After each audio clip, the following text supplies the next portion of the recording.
Hari ini, tanggal 4 Januari tahun 2026, fokus utama pelaku market emas ada di kombinasi dua hal besar, yaitu data manufaktur Amerika malam ini dan narasi inflasi Amerika yang belakangan keluar di atas ekspektasi, dan sempat mengangkat harga emas cukup tinggi.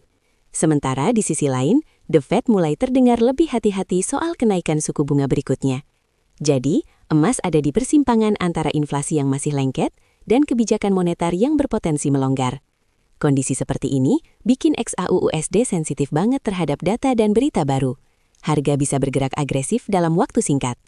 Di video kali ini, kita bahas anur datanya, kondisi dolar indeks, yield obligasi Amerika 10 tahun, sampai kedua skenario utama untuk emas, baik skenario buy maupun skenario sell, supaya teman-teman punya gambaran objektif sebelum membuat rencana masing-masing. Dan kalau nanti ada update besar dari data inflasi Amerika berikutnya, kita akan lanjut di video selanjutnya. Sebelum masuk ke pembahasan, perlu saya tekankan dulu bahwa semua yang dibahas di video ini murni untuk edukasi dan bahan analisa, bukan ajakan untuk trading, bukan juga saran keuangan pribadi. Market forex dan emas itu berisiko tinggi, apalagi kalau menggunakan leverage. Pergerakan harga yang kecil saja bisa jadi kerugian besar kalau tidak dikelola dengan benar. Jadi gunakan selalu uang dingin, sesuaikan dengan profil risiko masing-masing, dan pastikan teman-teman punya trading plan sendiri. Keputusan untuk masuk, mengubah, atau menutup transaksi sepenuhnya berada di tangan platform Ansemedia Trader. Tugas video ini hanya memberi sudut pandang tambahan, supaya analisa teman-teman bisa lebih terstruktur dan tenang. Kalau kita lihat kalender ekonomi mulai malam ini sampai beberapa hari ke depan, rangkaian datanya lumayan padat dan bisa bikin market lagi volatil di emas. Malam ini ada ISM Manufacturing PMI Amerika untuk bulan Desember. Sebelumnya ada di kisaran 48,2 dengan konsensus sedikit naik ke sekitar 48,3. Kalau rilisnya jauh di bawah ekspektasi, pasar bisa baca ekonomi Amerika mulai melemah, risk-off menguat, dan emas biasanya diuntungkan sebagai aset lindung nilai. Tapi kalau manufaktur ternyata membaik cukup tajam, dolar bisa menguat dan emas dapat tekanan. Besok dan lusa giliran data inflasi awal dari Prancis, Jerman, zona Eropa, dan juga Italia.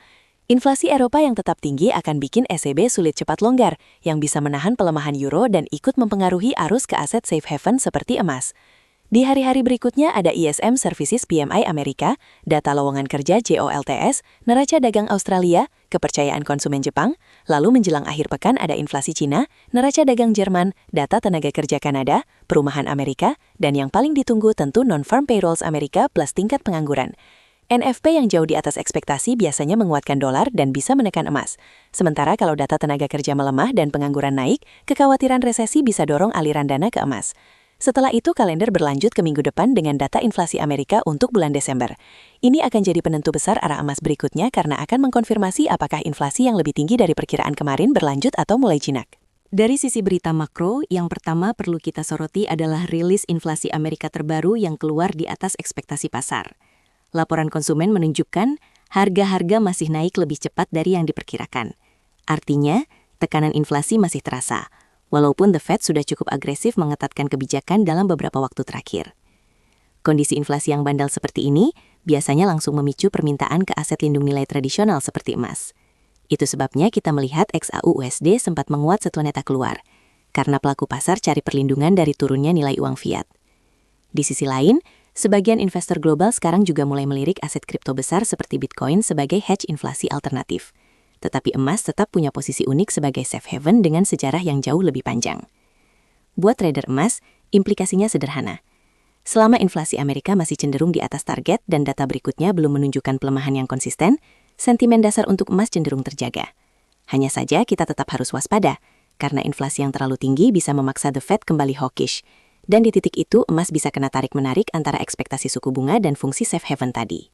Narasi besar kedua datang dari komunikasi terbaru The Fed yang mulai terdengar lebih hati-hati soal kenaikan suku bunga lanjutan.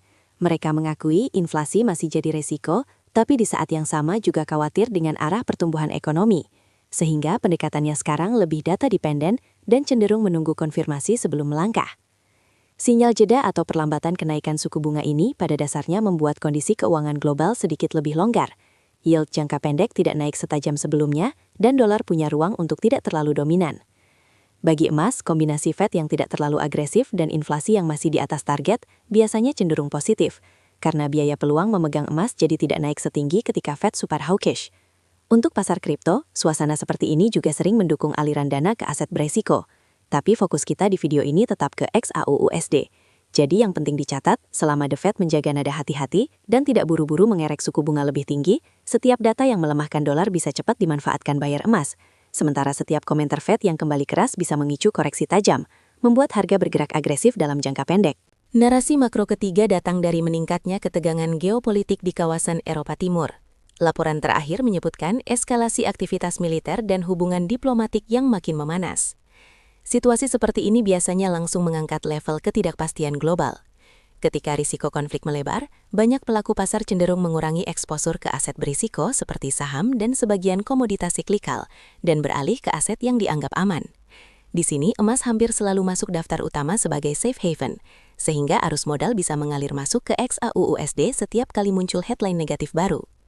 Untuk kripto, efeknya sering campur aduk. Ada yang melihat Bitcoin sebagai emas digital, tapi banyak juga yang memilih kembali ke kas. Yang jelas, peningkatan risiko geopolitik hampir selalu identik dengan volatilitas lebih tinggi di berbagai kelas aset, termasuk emas. Artinya, gap, spike cepat, dan false break lebih sering terjadi. Sebagai trader emas, kita perlu mengantisipasi bahwa di tengah berita konflik, market lagi volatil dan reaksi bisa berlebihan ke salah satu arah sebelum akhirnya stabil lagi. Kalau kita lihat pergerakan dolar indeks dalam beberapa hari terakhir, pola candlenya cenderung melemah pelan-pelan dari area sekitar 99 turun ke zona sekitar 98,2. Bukan penurunan tajam, tapi lebih ke tren miring turun dengan beberapa kali pullback kecil. Ini artinya tekanan masih terasa di sisi dolar. Buyer belum mampu dorong harga kembali ke puncak sebelumnya. Dari sudut pandang teknikal, DXY tampak bergerak dalam range sempit namun condong turun. Setiap kali mencoba naik mendekati area 98,8 sampai 99, seller kembali aktif dan menahan. Buat emas, dolar yang cenderung melemah seperti ini biasanya memberi angin segar ke XAUUSD, karena harga emas dihitung dalam dolar. Jadi dolar yang lebih lemah membuat emas relatif lebih murah bagi pemegang mata uang lain.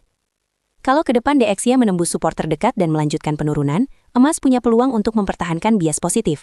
Tapi kalau justru ada rebound kuat di DXY dengan candle harian yang tebal ke atas, itu bisa jadi sinyal koreksi untuk emas, terutama kalau muncul bersamaan dengan data Amerika yang kuat. Sekarang kita geser ke obligasi Amerika tenor 10 tahun. Dalam beberapa sesi terakhir, yield-nya pelan-pelan merangkak naik dari kisaran sekitar 4,05% lebih sedikit, ke zona sekitar 4,18 sampai 4,19%. Jadi bukan lonjakan ekstrim, tapi jelas terlihat kecenderungan menguat tipis. Cara paling mudah membayangkan ini, yield obligasi seperti bunga deposito jangka panjang. Ketika bunganya naik, sebagian investor merasa lebih nyaman menaruh uang di obligasi karena dapat kupon rutin. Dan secara teori, minat memegang emas bisa berkurang, karena emas tidak memberikan bunga apa-apa. Itulah yang disebut biaya peluang.